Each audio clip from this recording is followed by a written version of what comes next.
আসসালামু আলাইকুম প্রিয় দর্শক, আজ শেয়ার করব কাঁচা আম কিভাবে সংরক্ষণ করবেন সারা বছর জুড়ে। আগেকার দিনে নানি দাদিরা কিভাবে কাঁচা আমকে সংরক্ষণ করে রাখতেন। তখন তো ফ্রিজ ছিল না, তবুও তখনকার মানুষরা কচকচে কাঁচা আম খেতে পেতেন সারা বছর জুড়ে। আর সেই প্রাচীনকালের পদ্ধতি আমি আজকে আপনাদেরকে শেয়ার করব দুই রকম ভাবে। তো ভিডিওটি স্কিপ না করে দেখতে থাকুন। বিসমিল্লাহির রহমানির রহিম।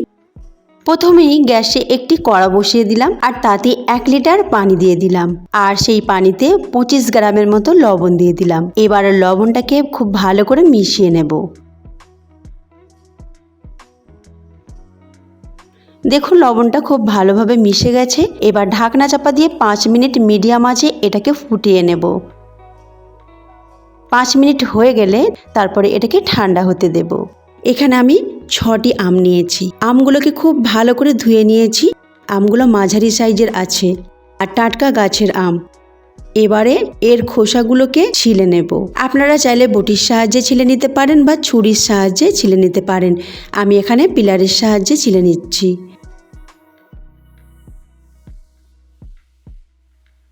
দেখুন আমার ছিলে নেওয়া হয়ে গেছে।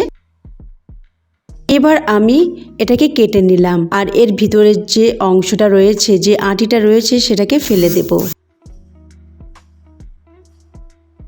সবগুলো মাঝখান থেকে কেটে নেওয়া হয়ে গেছে। এবার আমি এইভাবে লম্বা লম্বা করে কেটে নিচ্ছি। সবগুলো আম এরকম করে কেটে নেব।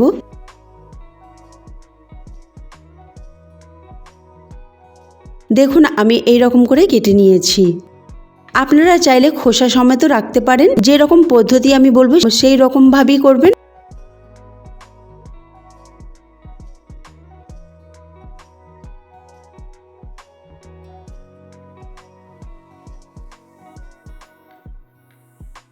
সবগুলো আম কেটে নেওয়া হয়ে গেছে। তো বেশিরভাগ আমটা একটা কাঁচের বলে নিয়ে নিলাম আর তাতে পানি ঢেলে দিলাম।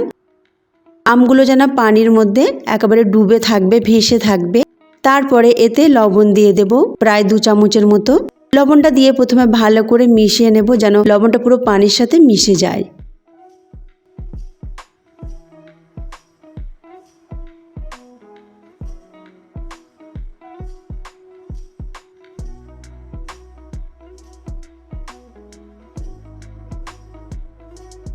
এবার এটাকে 5 মিনিটের জন্য রেখে দিয়েছিলাম। তারপরে এর পানিটাকে ঝরিয়ে কিছুক্ষণ রেখে দেব যাতে এক্সট্রা পানিটা যেন ঝরে যায়। এবার আমি দুটো কাঁচের বয়েম নিয়ে নিলাম, একটা ছোট আর একটা বড়। বড় বয়েমটায় যে আমটাকে আমি লবণ পানিতে ডুবিয়ে রেখেছিলাম সেই আমটা দিচ্ছি। প্রথমে আম দিলাম কিছুটা, তারপরে 1 চামচ লবণ দিয়ে দিলাম।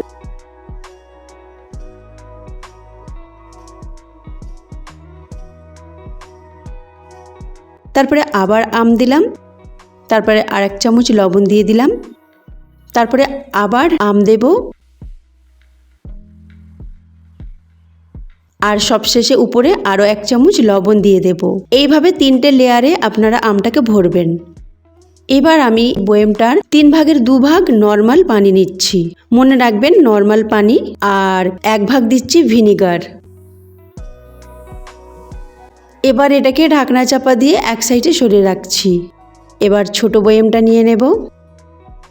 আমি যে অল্প পরিমাণে আমটা রেখেছিলাম সেই আমটা পুরোটা এর মধ্যে দিয়ে দিচ্ছি।